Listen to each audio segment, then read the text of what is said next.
अस्सलामुअलैकुम friends, welcome to my YouTube channel. तो आज हम इस वीडियो में डिस्कस करेंगे मोस्ट रिपीटेड एवरीडे साइंस के एमसीक्यूज जो कि हर टेस्ट में आते रहते हैं और बहुत ही बेसिक है। उनसे रिलेटेड बहुत ही अच्छी इन्फॉर्मेशन मैं आपको प्रोवाइड करूंगा। तो वीडियो में लास्ट तक बने रहिएगा। अगर आप इस चैनल पर नए हैं तो चैनल को सब्सक्राइब कर लीजिए और बेल आइकन को दबा दीजिए ताकि इस तरह के इन्फॉर्मेटिव वीडियोज़ आप तक बर वक्त पहुँच सकें। तो बिना टाइम वेस्ट किए वीडियो स्टार्ट करते हैं। Question number 1, copper is used in the production of. तो कॉपर जो है किस चीज़ की प्रोडक्शन में जो है फ़ायदेमंद होता है, तो उसका आंसर है इलेक्ट्रिक वायर्स। ठीक है ना। तो कॉपर से जो है इलेक्ट्रिक वायर्स बनाई जाती हैं। तो इलेक्ट्रिक वायर्स जो है वो एक गुड कंडक्टर है इलेक्ट्रिसिटी का। ठीक है, जो कैरी करता रहता है इलेक्ट्रिक को, ठीक है, लाइट को। Question number 2, the blue colour of clear sky is due to. तो जो ब्लू कलर होता है आसमान का, वो किस वजह से होता है, तो इसका आंसर है डिस्पर्जन ऑफ लाइट। तो ये आप पिक में देख सकते हैं। और ये जो है दिन के वक्त आसमान नीला होता है क्योंकि हवा में जो मौजूद मॉलिक्यूल्स होते हैं ना, वो सूरज की नीली रोशनी को सुर्ख रोशनी फैलाने से ज़्यादा बिखेरते हैं। इस वजह से हमारा आसमान नीला रहता है।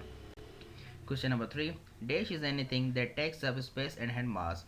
तो इसका आंसर है मैटर। मैटर वो चीज़ है जो जगह लेती है और अपना वज़न रखती है। तो मैटर के बेसिकली जो है ना तीन पार्ट्स हैं, सॉलिड, लिक्विड और गैस। ये तीन पार्ट्स हैं मैटर के। और मैटर जो है वो एटम से बना हुआ है। क्वेश्चन नंबर 4, और matter is made up of. अब ये वही चीज़ आ गई कि भाई मैटर जो है वो किस चीज़ से बना हुआ है, तो उसका आंसर है एटम। ठीक है। अब आप यहाँ पे देख सकते हैं कि एटम में तीन चीज़ें आ जाती हैं, प्रोटॉन, न्यूट्रॉन और इलेक्ट्रॉन।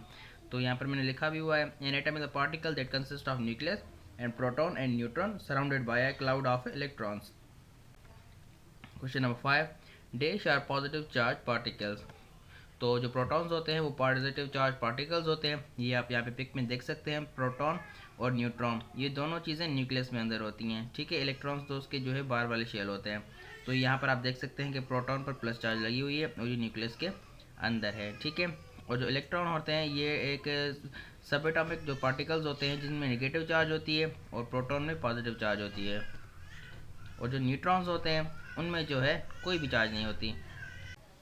क्वेश्चन नंबर 6, देश हैव नो चार्ज। वो कौन सी चीज़ है जिसमें कोई चार्ज नहीं होती, तो गाइस उसका आंसर है न्यूट्रॉन्स। ठीक है। मैंने पिछले सवाल में आपको बताया कि जो प्रोटॉन है उस पर पॉजिटिव चार्ज होती है, न्यूट्रॉन पे जो है वो कोई भी चार्ज नहीं होती, न्यूट्रल होते हैं, और इलेक्ट्रॉन पर निगेटिव चार्ज होती है। क्वेश्चन नंबर 7, ऐसा यूनिट ऑफ टाइम इज। अब जो ऐसा यूनिट है टाइम का वो क्या है, तो वो है सेकंड। ठीक है ना। तो यहाँ पर पिक मैंने आपको दे दी हुई है। तो यहाँ पर जो कुछ और भी चीज़ें हैं वो लिखी हुई है कि भाई जो टेम्परेचर है उसका केल्विन है, डिस्टेंस का मीटर है, इलेक्ट्रिक करंट का एम्पियर है, और टाइम का सेकंड है। ठीक है। अमाउंट ऑफ सब्सटेंस का मोल है, मास का किलोग्राम है, इंटेंसिटी ऑफ लाइट का कैंडिला है। तो ये आपने जेनेशन कर लेने और ये मोस्ट रिपीटेड है। Question number 8, the speed of light is. अब जो लाइट की स्पीड है वो क्या है, वो है 3 लाख किलोमीटर पर सेकंड। अब यहाँ पर पिक में आप देख सकते हैं कि भाई जो है ना 3 लाख पर मिनट जो सॉरी 3 लाख किलोमीटर पर सेकंड जो है स्पीड है लाइट की। और सूरज से ज़मीन तक जो रोशनी आती है वो 500 सेकंड लेती है। ठीक है। मतलब कि जो ये हो गया 8 मिनट और 20 सेकंड। समझ गया आप। तो उस हिसाब से ये मैथमेटिक का भी सवाल हो सकता है कि भाई अब इन दोनों के बीच में जो है ना दूरी कितनी है, तो ये ऊपर लिखी हुई है। और आपको पता होगा कि जो है ना चांद से ज़मीन तक जब जो रोशनी आती है वो कितना टाइम लेती है, 1.25 सेकंड लेती है या तो 1.3। तो ऑप्शन में ये दोनों में से कोई एक ही होगा, तो आपने दोनों में से कोई एक ही सिलेक्ट कर लेनी है। ठीक है। Question number 9, diesel engine was discovered by. अब डीजल इंजन किसने डिस्कवर की थी, तो वो की थी रुडोल्फ डीजल ने। तो ये आप उसकी पिक भी देख सकते हैं और यहाँ पर लिखा हुआ है कि Rudolf Diesel who is the best known for invention of the engine that bears his name. ये पैदा हुआ था पेरिस में, फ्रांस में 1858 में। Question number 10, electron was discovered by. अब इलेक्ट्रॉन किसने डिस्कवर किया था, तो इसका आंसर है जे थॉमसन। तो ये आप देख सकते हैं अंकल जे थॉमसन यहाँ पे बैठे हुए हैं। और दूसरा सवाल होता है एटम से रिलेटेड, मैंने ये जो है ना सारे लिखे हुए हैं, जेम्स चैडविक है। ठीक है। अब जेम्स चैडविक जो है उसने जो है ना वो न्यूट्रॉन जो है वो डिस्कवर किया था। और ये जो रदरफोर्ड है हमारा अंकल, उन्होंने प्रोटॉन। ठीक हो गया। Question number 11, which planet is much brighter in our solar system, कौन सा प्लैनेट है जो ज़्यादा से ज़्यादा ब्राइटर है हमारे सोलर सिस्टम में? तो उसका आंसर है वीनस। ठीक है, तो वीनस जो है वो ईस्टर्न स्काई में जो है अपीयर होता है, तो कभी कभार ये जो है वेस्टर्न में भी होता है, तो इस वजह से इसको हम मॉर्निंग और इवनिंग स्टार भी कहते हैं। ठीक है, ये दोनों आंसर भी इससे रिलेटेड हैं और ये दोनों क्वेश्चन ज़्यादातर पूछे जाते हैं। Question number 12, the main function of kidney is, तो किडनी का जो मेन फंक्शन है वो क्या होता है? तो इसका आंसर है to remove waste blood from to remove waste from blood. ठीक है, तो जो खराब पार्टिकल्स होते हैं वो ब्लड में से निकालना। ठीक है, तो ये आप देख सकते हैं कि किडनी की पिक्स, और जो है किडनी जो है वो टू बीन शेप्ड ऑर्गन होता है। ठीक है, वो ये भी सवाल आता है कि भाई किस शेप पे बनी होती है जो है तो आप यहाँ पे आंसर उसका लिख सकते हैं, the kidneys are two bean shaped organs each about the size of the fist. ठीक हो गया। Question number 13, the energy stored in dams, तो जो एनर्जी स्टोर होती है डैम्स में वो क्या कहलाती है? वो कहलाती है पोटेंशियल एनर्जी। या पिक्स में देख सकते हैं कि जो है पानी एक जगह पे रुका हुआ है, आगे डैम बनी हुई है और फिर इस पानी को यूटिलाइज करके उन्होंने जो है इलेक्ट्रिसिटी बनानी होती है। ठीक है, तो इसको हम पोटेंशियल एनर्जी कहते हैं। Question number 14, moon light reach to earth in days seconds. ठीक है, तो इसका आंसर है 1.3 second.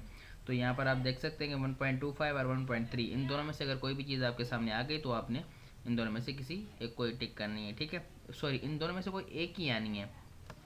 Question number 15, entomology is the study of, तो एंटोमोलॉजी जो किस चीज़ की स्टडी को कहते हैं? वो स्टडी को कहते हैं इंसेक्ट्स को। ठीक है, इंसेक्ट्स जो जीत वगैरह होते हैं। ठीक है, तो entomology study of insects and the relationship to humans, the environment and the organism, तो उनकी लाइफ पे बेस्ड ऐसे समझो कि उनका जो रिलेशन होता है ह्यूमन से, माहौल से या किसी भी ऑर्गेनिज्म से, तो उसकी स्टडी को एंटोमोलॉजी हम बोलते हैं।